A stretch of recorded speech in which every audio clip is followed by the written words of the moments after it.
Welcome to the Existentialist Society in Melbourne, Australia. Existentialism is an umbrella term covering diverse and often conflicting schools of thought. Consequently, we are not agreed on who or what is an existentialist. We simply agree to disagree. I'm David Miller. I'm the Secretary of the Existentialist Society, and our speaker today is Dr. David Rathbone, and his topic is the time travel fantasy. David. Thank you very much, David, and thank you very much for inviting me back for another lecture this year. It's been 10 months since the last lecture, and I'm going to call this the close brackets in relation to that earlier lecture, which now becomes the open brackets. And in between, I've taught a course of 12 two-hour lectures for the MSCP, which is the Melbourne School of Continental Philosophy, operating here in Melbourne. And that's on the MSCP website, if I can give it a plug, mscp.org.au. That lecture series is recorded and can be taken whenever by whoever at that website. So immediately, the course was tracing through Bergson, Whitehead, and Deleuze with the theme of time and the virtual in mind. And also in the background were Nietzsche and Wittgenstein, and many of their ideas popped through at various moments. But this second lecture allows me to illustrate a point that Deleuze makes in Difference and Repetition. That great sprawling book, a rhizome of a book rather than a tree structure. And in one of the things Deleuze explains in there is how repetition is constitutive of identity, how repetition is involved in something gaining an identity and being what it is. And so in this repetition, the first lecture now becomes the first lecture. And this lecture is only the second lecture insofar as it repeats the first lecture. Well, don't worry, I'm not going to sit here and repeat, but the repetition of the themes and of myself constitutes the identity of this course and these two bracketing lectures as a whole. Now, it was an exciting course for me, I must say, because I set myself this project because I hadn't read Bergson and I hadn't read Whitehead. And for quite a long time, I've been trying to come to grips with Deleuze's Difference and Repetition. And on page 284 down the bottom and top of 285, Deleuze just has this one passing reference where he says that Whitehead's Process and Reality is, I think he says, the greatest book of 20th century philosophy, something like that. Just that's it. He doesn't explicitly discuss Whitehead, but that one, well, it's a bit blunt to call it a hint, isn't it? It's a direct statement that this book must be confronted, and so that's what the course was all about. And now it's interesting to me that neither Bergson nor Whitehead's name ever came up in all the many years that I've studied academic philosophy in many institutions. Well, several at least. Bergson, in particular, was written out of the canon by Bertrand Russell. Bertrand Russell attacked Bergson very savagely in 1911, just after Bergson had been doing lecturing tours of the UK. And Bergson's philosophy is all about balance, if I can put it this way. He starts out telling us he's a dualist, and if we're to understand ourselves and the human phenomenon as a whole, we have to understand, he says, on the one hand, certainly intelligence, but on the other hand, intuition, he calls it. And intelligence and intuition are strongly contrasting aspects of our experience. He says both have evolved out of instinct. This is an evolutionary story for the human race. Instinct goes right through the animal kingdom in general, all the way back. He has several examples about insects and wasps who seem to almost behave intelligently in a way. They lay their eggs in just the right spot at just the right time. How do they know that they're going to hatch out on this caterpillar? Well, they don't know, but they act by instinct. Now, as the human race has evolved, as the human mind has evolved, Bergson tells us there's been this bifurcation, and we are the upshot of this bifurcation into intellect and instinct. Now, Bertrand Russell's attack on Bergson, we don't have time to go into it very much, but he publishes this paper in Mind where he says Bergson is an anti-intellectualist philosopher. He's anti-intellect. Now, this is simply not true. Bergson is saying we have to have a balance between intellect and instinct and intuition, intellect and intuition have to be balanced if we're going to have a balanced appreciation of what we are. But Bertrand Russell, who believed that that philosophy should be wholly scientific in its methodology and is about nothing but intellect, says, well, Bergson's anti-intellectual because he wants to say there's something other than intellect. So now, that was 1911, and there were big egos on the line and also very lucrative careers doing public lectures in the US. One of Bergson's early, in fact, I think it was his first lecture in the US at Columbia University at least, caused the first recorded traffic jam in Manhattan. So Bergson was huge and Russell was touring at the same time. He wasn't so huge.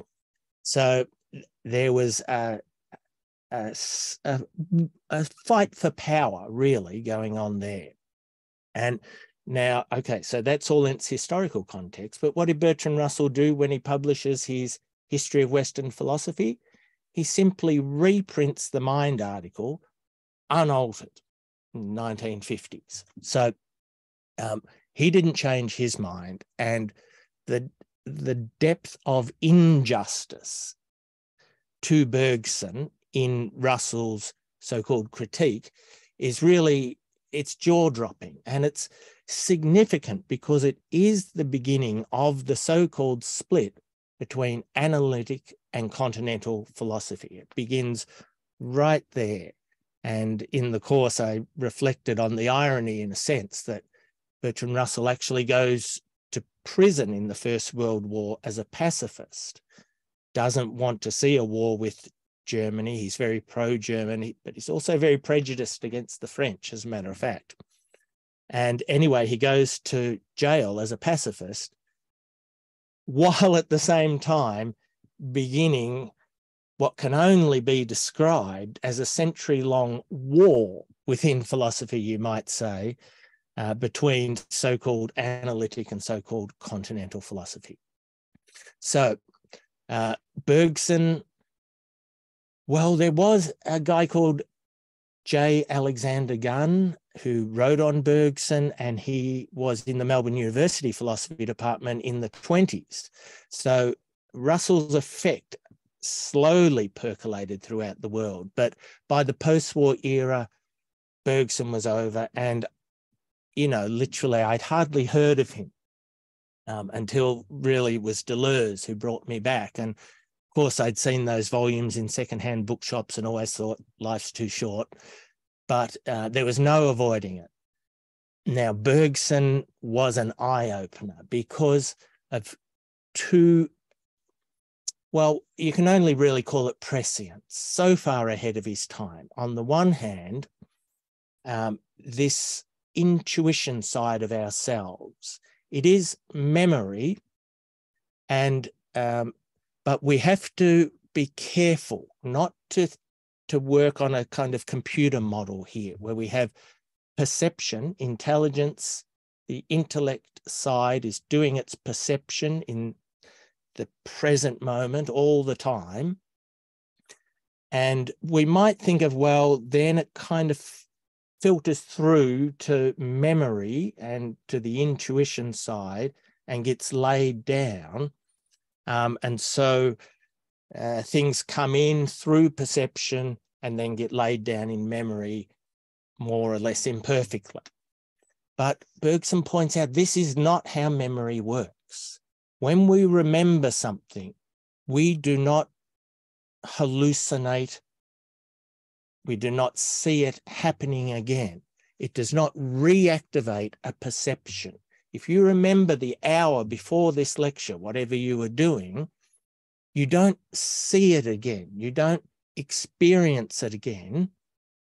What you experience is a feeling that what has happened has endured. It's left its imprint in you, on you, and that impression, that imprint endures.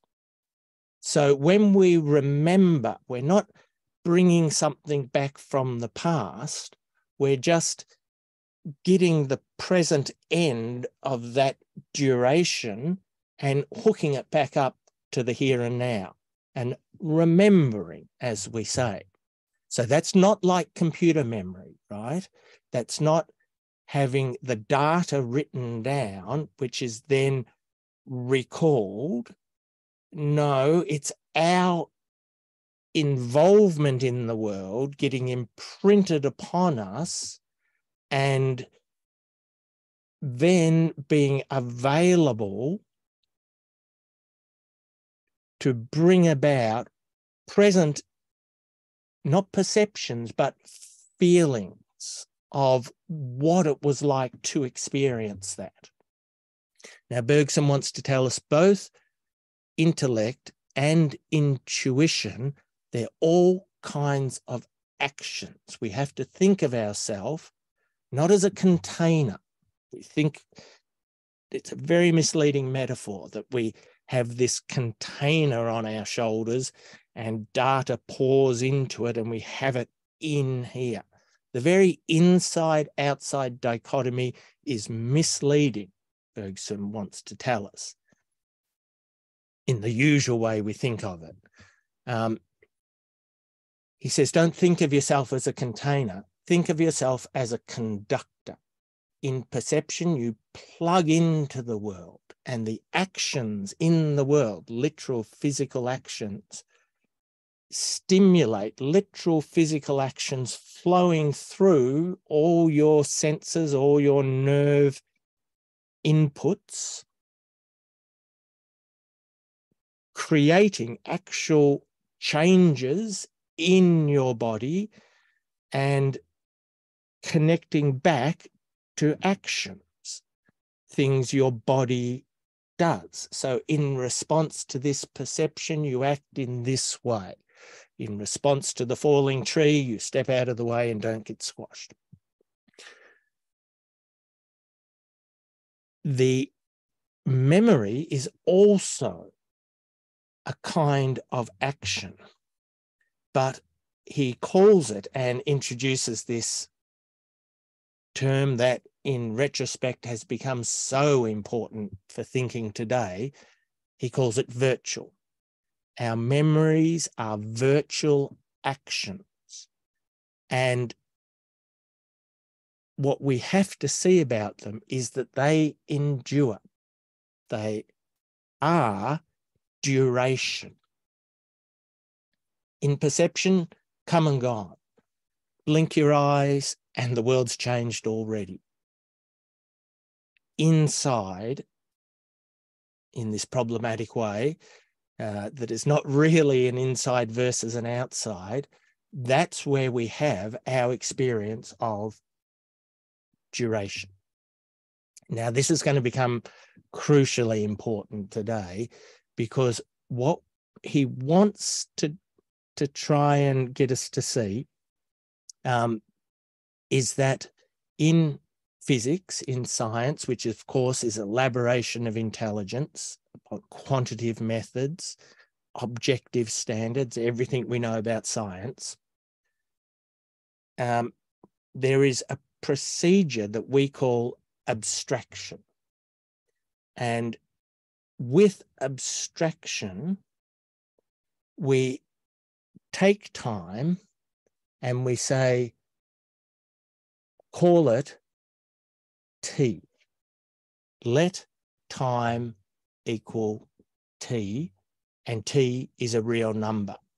Now, you might actually hear an echo in that phrase, in that way of putting it. Let time equal T, let there be light. The very ancient mythology of creation always begins with this, let there be. And when we say, let time equal T, it's a very handy abstraction, but we're prone to forget that it is an abstraction. And we think of it as a description, but it is not a description of time, because it has no duration. Here's my whiteboard. Now, various people, tech-savvy individuals, might be rolling their eyes and saying, oh, doesn't he know about slides or PowerPoint presentations? With all due respect to users of PowerPoint presentations, I've said it before and I'll say it again, PowerPoint presentations are the death of thinking.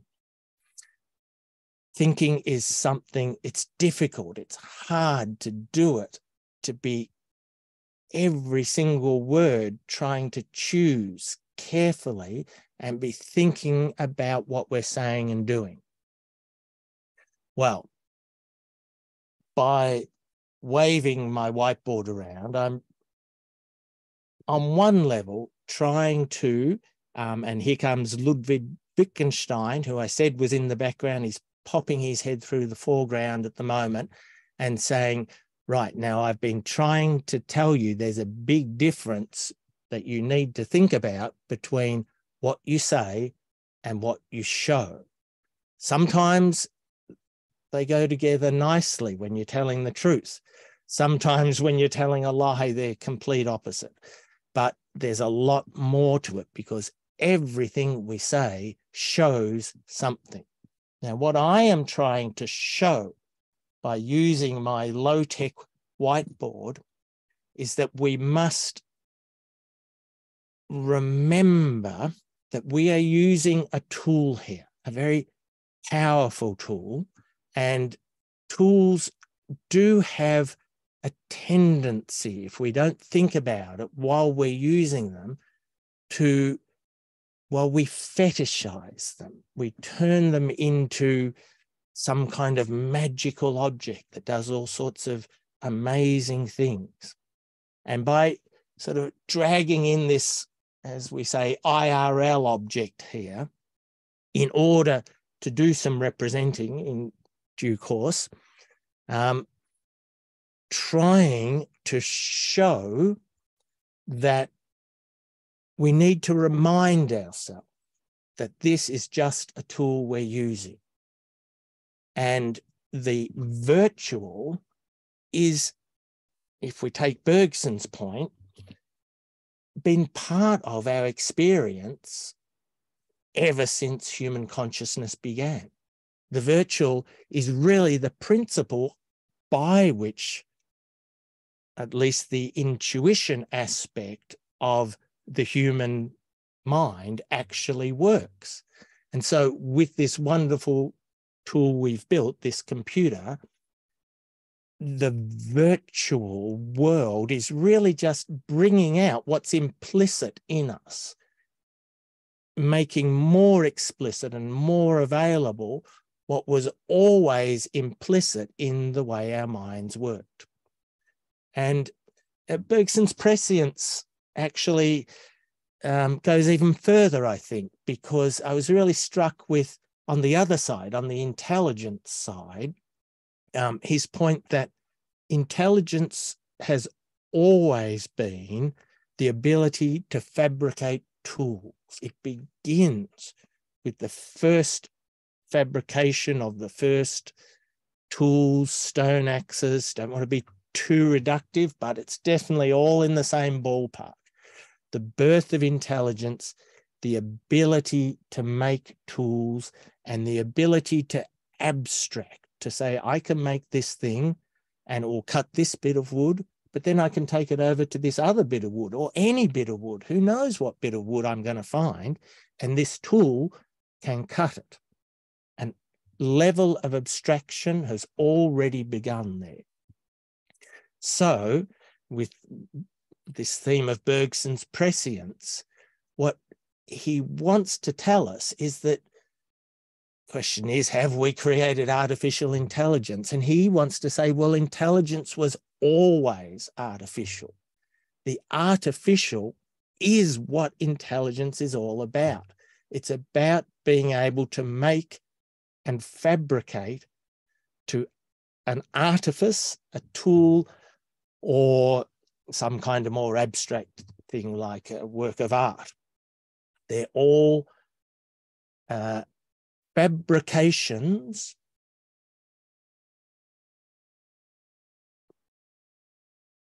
that draw out our implicit nature, our intelligence. Now, in that first open bracket lecture, I spent a bit of time putting a lot of question marks next to the concept of an IQ test, that there is a substance in some sense that we can measure a quantity of and thereby assess an individual. Now, with Bergson's structure, we can see this is the intelligence side, which has had all sorts of great achievements out there in the world, folding back on the human and trying to use its scientific methodology in order to capture the question of, well, what is the mind? And these methods of quantitative psychology and quantitative sociology,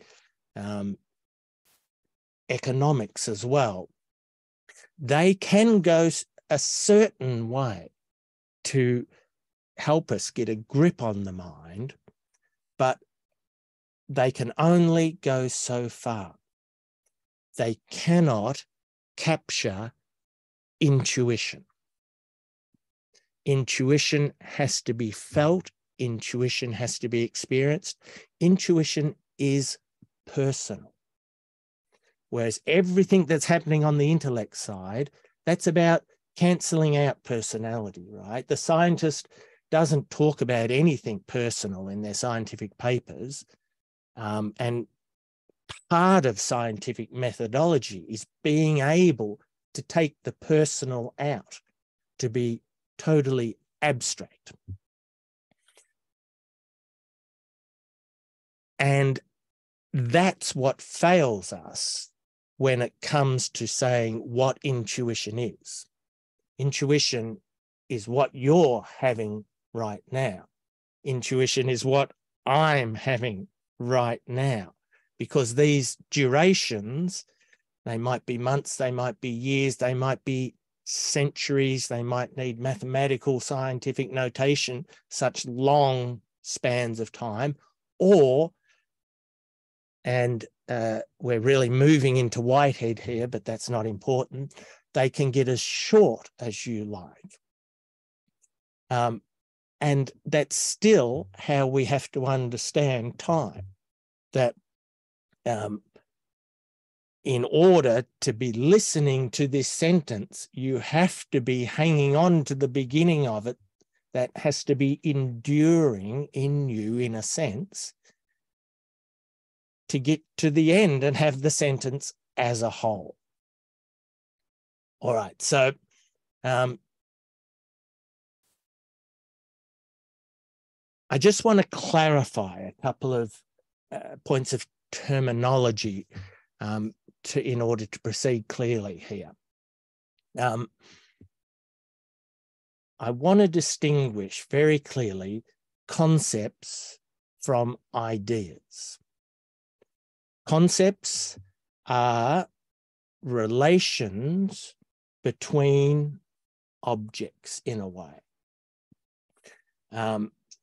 We use them all the time. Every experience we have involves them.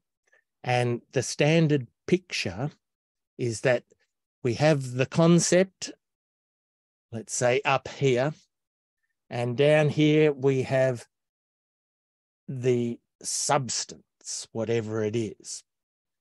The concept is general. The substance is singular. And together they participate in constituting what we call an individual, i.e. a particular. This particular object, which is a foam apple for squeezing while you're typing so you don't get RSI or stress ball. The concept, the apple, no worries, everyone knows what that is. The substance, well, this very stuff that I hold in my hand, it's different to even any other factory, any other apple that came out of the factory on the same day or the very next one on the production line, because it's this substance and not some other substance that it's made of.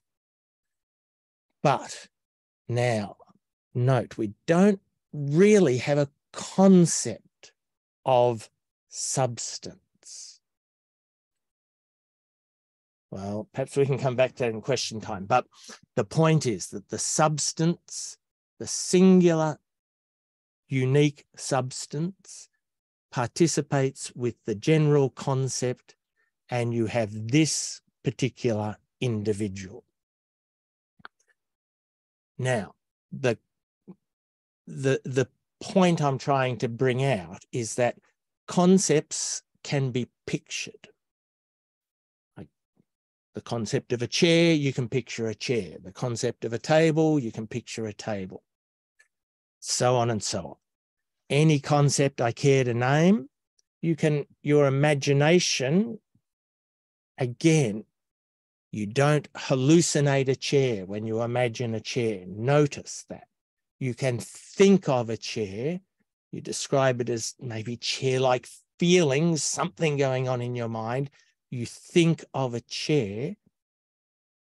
You can bring this concept to mind.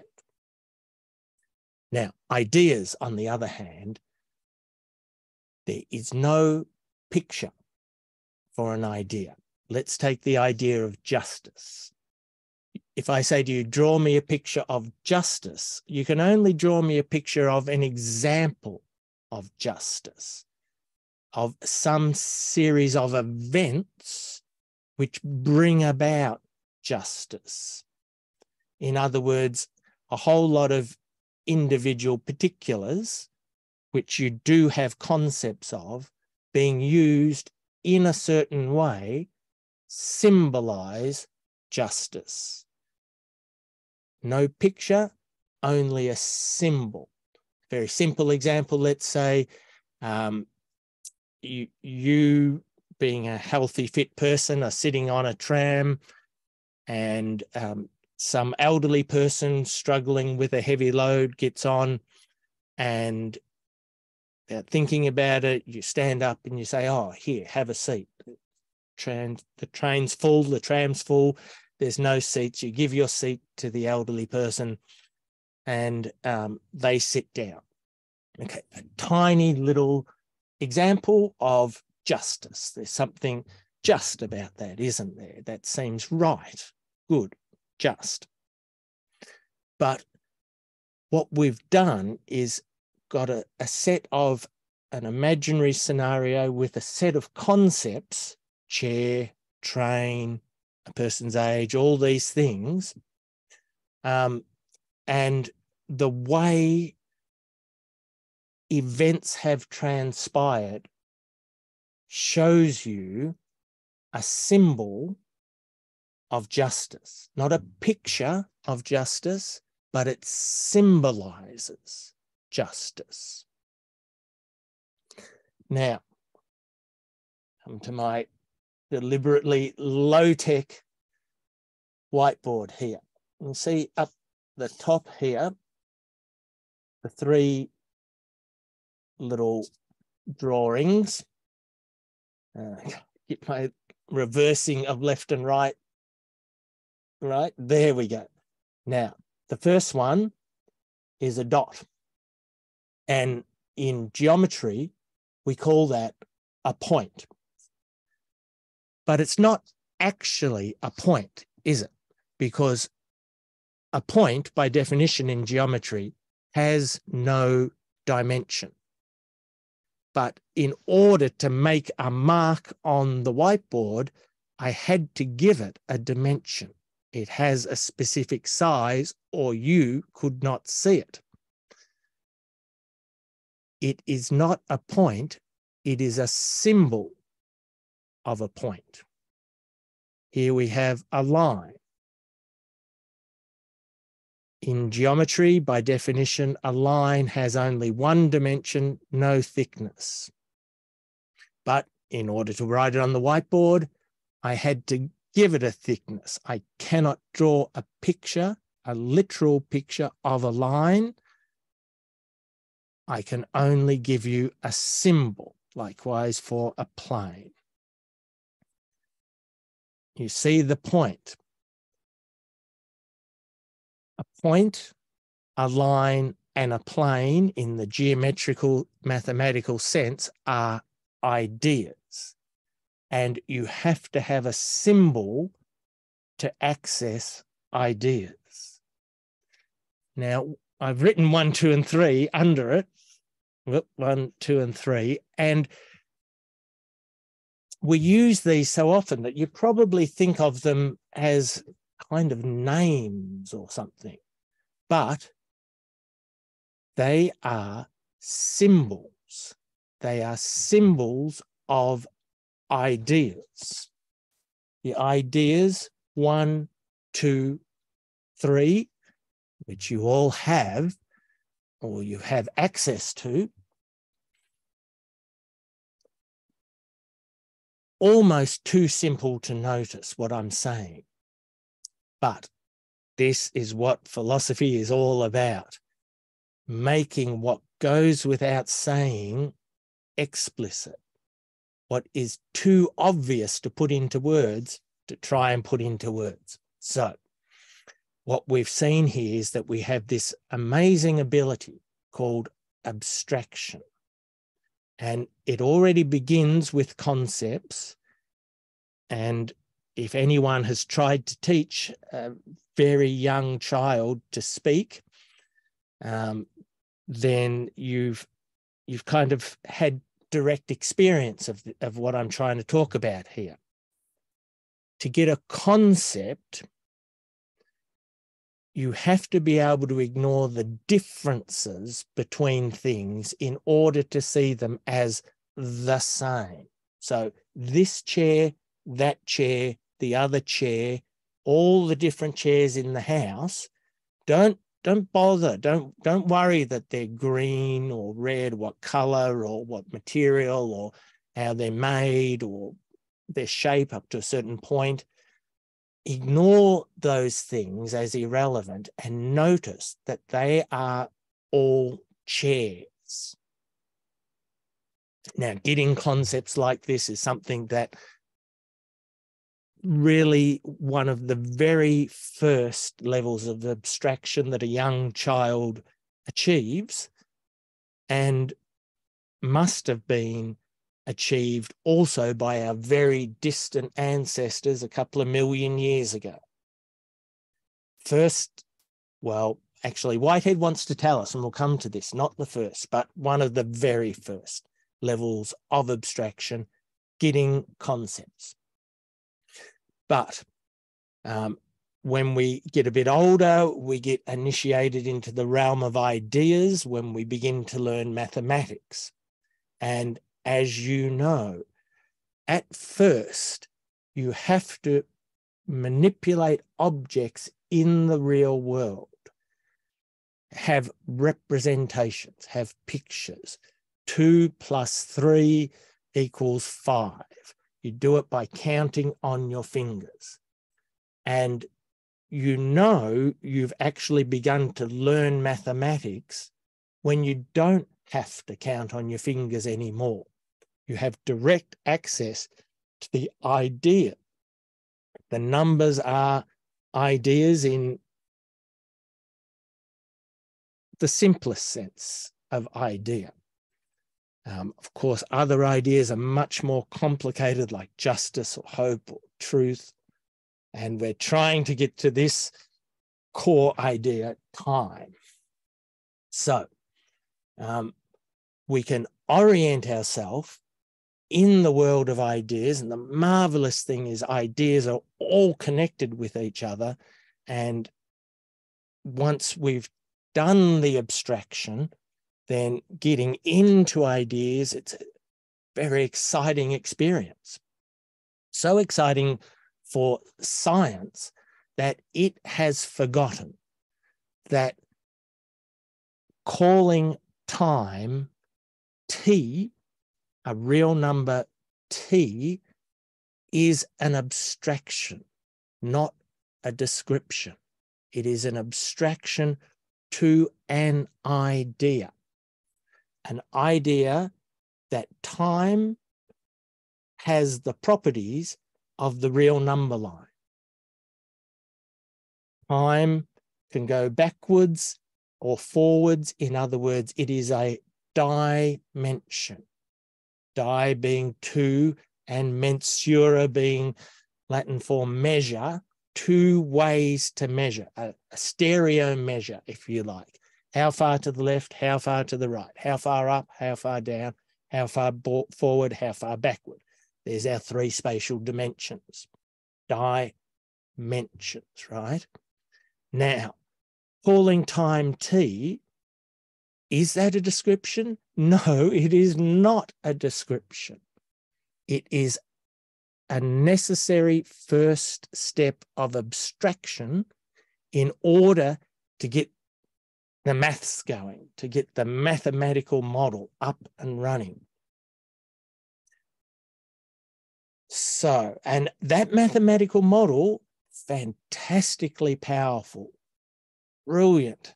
And the mathematical model that we're most interested in today is Einstein's theory of gravitation, Einstein's general theory of relativity.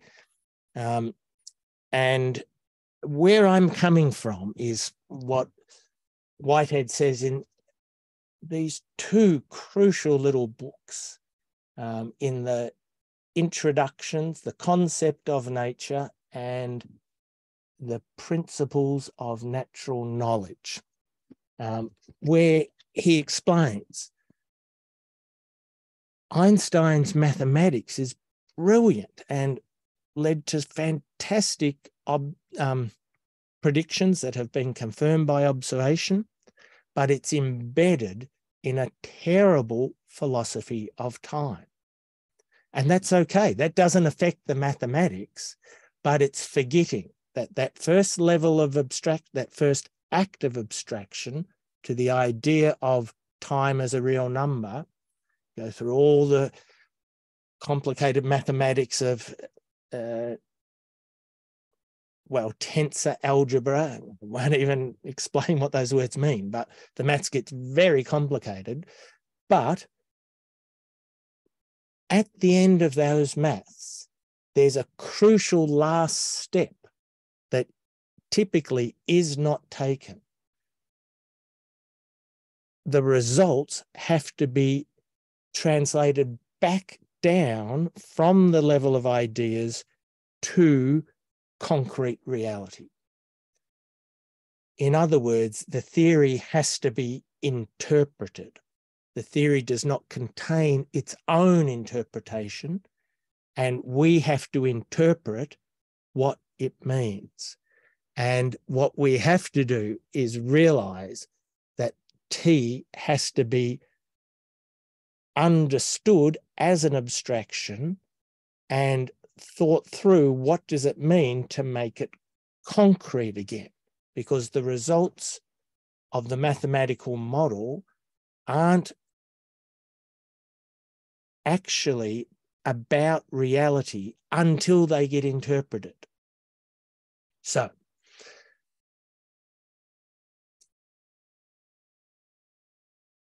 let's try and simply describe what idea of time is being assumed in, well, what's typically described as the time travel fiction, but which I am attempting somewhat provocatively to call the time travel fantasy. The difference between a fiction and a fantasy is a fantasy doesn't have to abide by possibility, really.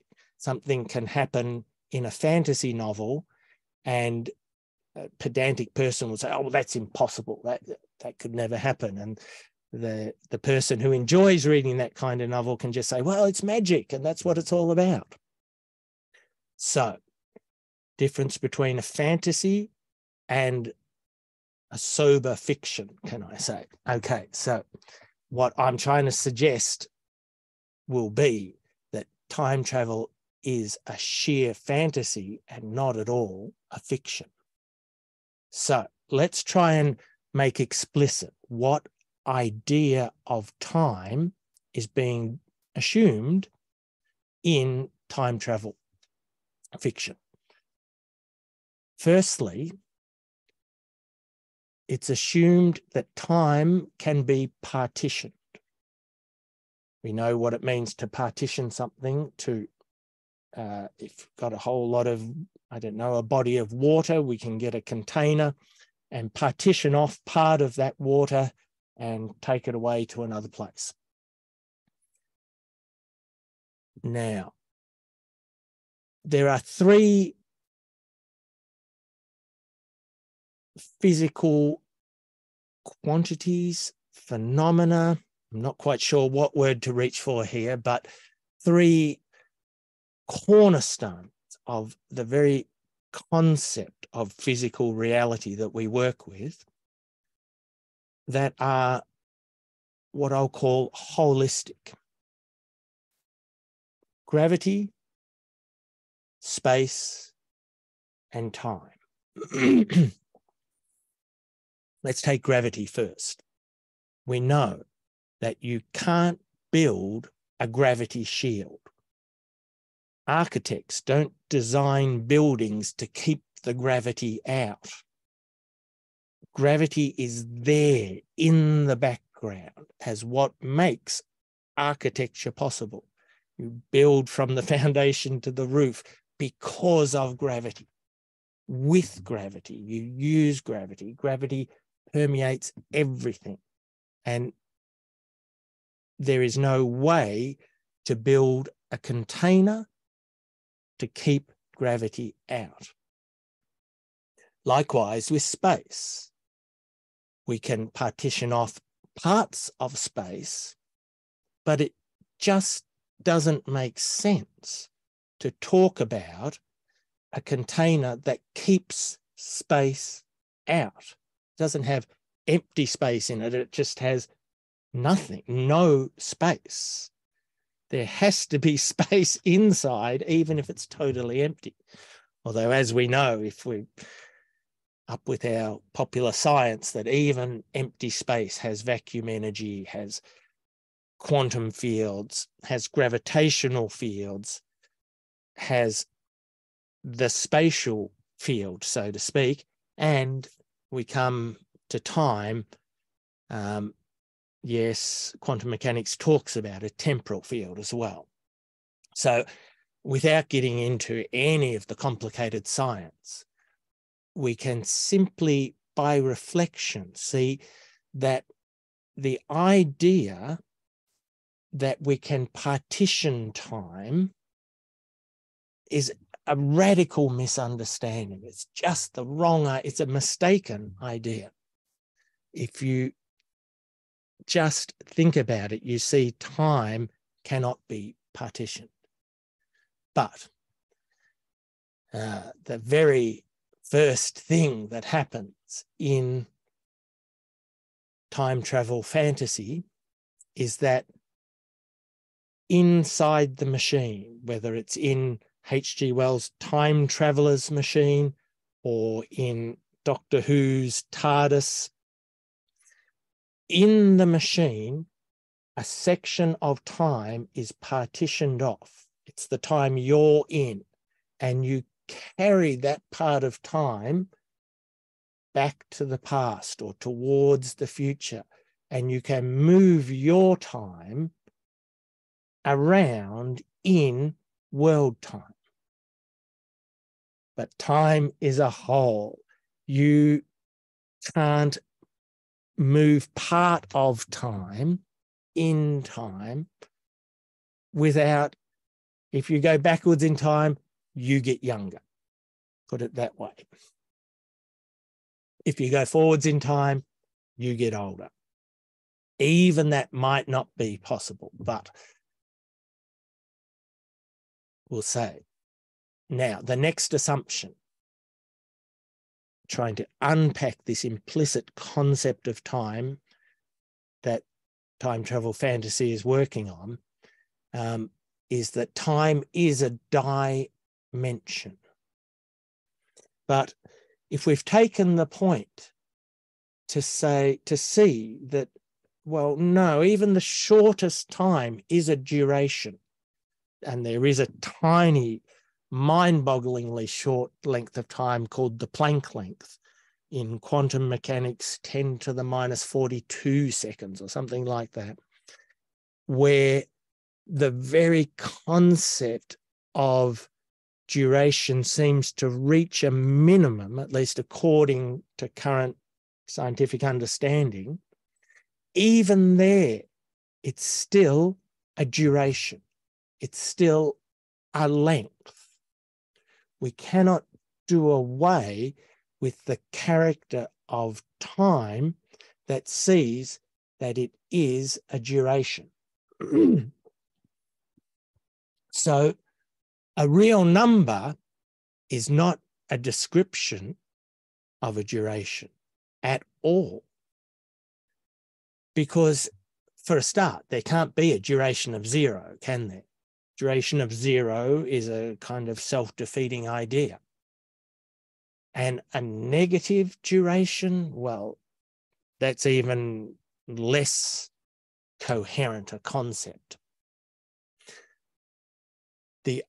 If the idea of time is that it is a duration, then actually what we have to do is, at the very least, specify the beginning and the end, or either the beginning and the end and the length. So either way, you need at least two numbers.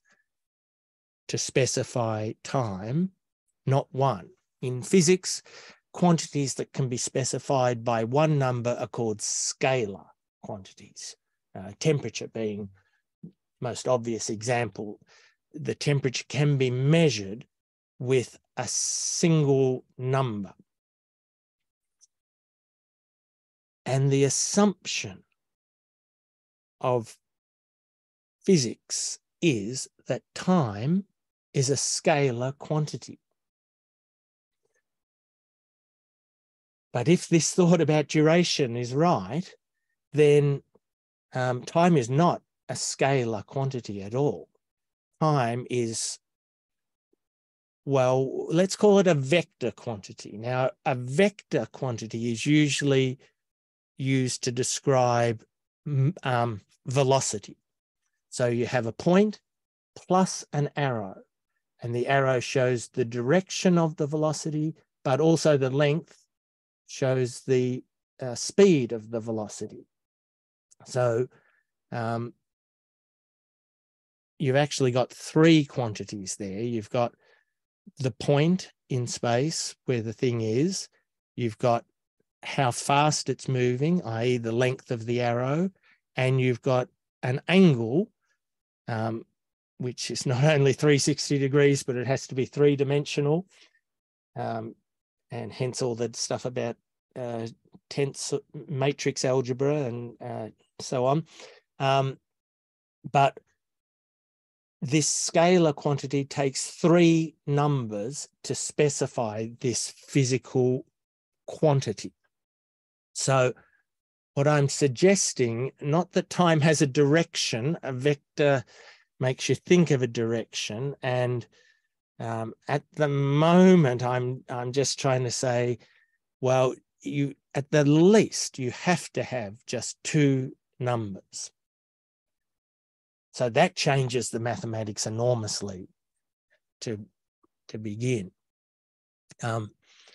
Okay, so there is an assumption implicit there in the idea of time that's used in the time travel fantasy. But thirdly, there's a further assumption, and this is the consequence of Einstein's theory of relativity that Kurt Gödel brought out particularly well in the Schlip volume of Celebrating Einstein. That's very interesting too. The article by Gödel and then Einstein's response to it up the back of the volume, all very non-technical and very readable. And the consequence that Gödel brings out, and many other scientists, in particular in our time, his name slipped my mind, come back to me later on. The thought is that the universe is a block. They call it the block universe. There's the past, there's the future, here's the present, and in some broader sense, it's all already there. In other words, time is a complete illusion. Never mind about generating all the so-called paradoxes of time travel. What if I go back and kill my grandfather, blah, blah, blah. The very suggestion, if someone's telling you time is an illusion, what the hell are they actually saying? Well, what they're doing is something deeply, deeply Platonic. And hopefully I can go a little bit over my hour and get to where I'm trying to get here. There's the oldest, the deepest division in philosophy that there is between Plato and Parmenides. For Parmenides, the one is an experience. For Plato, the one is an idea. Let me illustrate. Here I have a novelty foam die.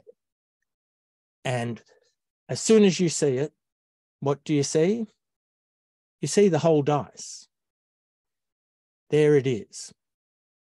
You know the actual side facing you is the experience you're having at the moment, but there is a very determinate and specific 5 other sides which you're not experiencing at the moment. Following Bergson, we'll call them virtual. The virtual surrounds the actual, and the actual and the virtual continually convert back into and out of each other. The whole, the virtual plus the actual, flowing into and out of each other. But the point is, we see the whole first. We don't first see one side and then think about it and have to figure it out. Oh, there must be other sides. Oh, wait, it's a whole thing there, a cube. No.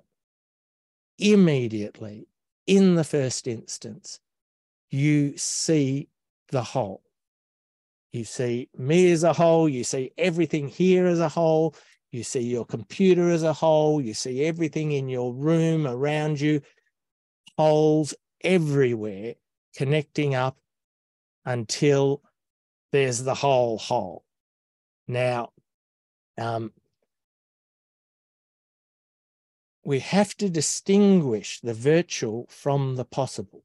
The possible is an infinite and highly indeterminate idea that we can figure out later on, and who knows what possibilities might be sort of surrounding this object. But the virtual is determinate and specific, and here it is. Together with the actual, you see the whole. Plato, on the other hand, no. The one is the highest idea, and the good and the true and the beautiful lead up to the idea of the one. You might get there if you're very enlightened, but first you have to come in through mathematics to even get to the good or the true or the beautiful. And everything in this shadow world that we live in, it's just a sort of a blurry projection of the real reality of the ideas. Now, there are all sorts of consequences that flow from this. Plato tries to trap Parmenides in a dialogue called the Parmenides, in which Socrates is presented as having a discussion with Parmenides, and well, the maths doesn't work. It didn't happen, but it's clearly a work of fiction anyway, because all of Plato's later ideas are in there, but this is supposed to have been 450 when Socrates was 20 years old. Well, to get into Plato's Parmenides would be a whole lecture of its own.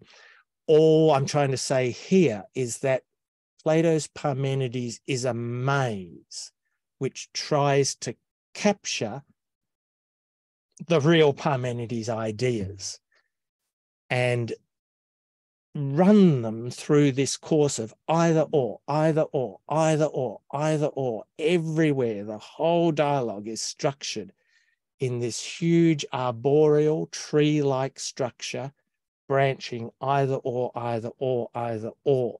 And that's what thinking for Plato and the Platonist is, this exercise that tries to initiate you to the ideas. Nonsense, Parmenides wants to say. You don't need a priest. You don't need a mediator.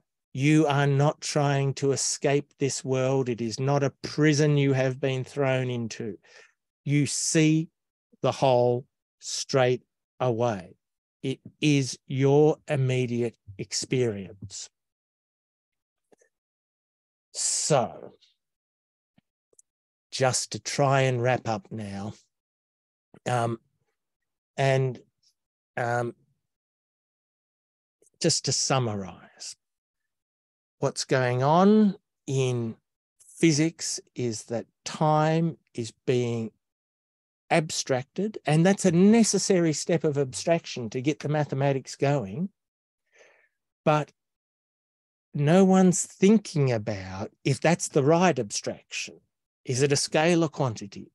Does time, is it more complicated? Do we need some more complicated idea of time in order to capture less inadequately in our mathematics what's going on in the real world? And here's the further consequence of this debate between Parmenides and Plato. For Plato, mathematics is ontology. For Parmenides, that is the biggest confusion you can have. Mathematics is abstract. It is not ontology. This has a direct bearing on this so-called simulation hypothesis, which says that we're living in the matrix. If mathematics is ontology, then yes, that's right. If mathematics is not ontology, that's a confused piece of nonsense, which is really just the return of Berkeley's subjective idealism and what Nietzsche wants to call nihilism, substituting a fake world for the real world. This is the real world. We are in it. And this wonderful tool that we've got at our disposal does not show that it is not real. On the contrary, it shows just how real things can become. So, time abstracted, that step, there's a question mark. But now, what idea of time is used in order to make all the connections in the realm of ideas? Well, a holistic, durational concept of time entails that time is not a dimension, that it cannot be partitioned, and that this is not a block universe. Freedom is real. The future is not yet. And the time in which we live and move and have our being is a whole which cannot be broken up. Now we come finally to the Whitehead comment that I flagged earlier on, saying about the very first abstraction, learning that all these things are actually chairs by ignoring the differences between them. Whitehead wants to say, actually, space and time itself are the very first abstractions. I'm still trying to think through what that means and still trying to get my head around Whitehead. But this is where this course, the Visions of the Virtual with the MSCP, has delivered me to. And this is the new and, must I say, very exciting set of ideas that I've discovered precisely because Bergson and Whitehead are neither analytic nor continental. It's a third way, a different way to think about thinking that is not caught on the horns of this false dilemma. All right, well, there's lots of things I haven't said. In particular, what this whole thing is a symbol of, and what it symbolizes is our inability to think ourselves in here. We put ourselves outside as if that makes sense. we partition ourselves off into another space and another time and say, oh, see the whole. This is not a good way to see the whole. It is not a picture of the whole at all. Well, we can talk about the Big Bang in question time, perhaps. But thank you for your indulgence, David. I've run a full 7 minutes over. But I think now it's time to open up to discussion and see if we can make progress that way. Well, thank you, Dr. David Rathbone, for addressing the Existentialist Society on the time travel fantasy.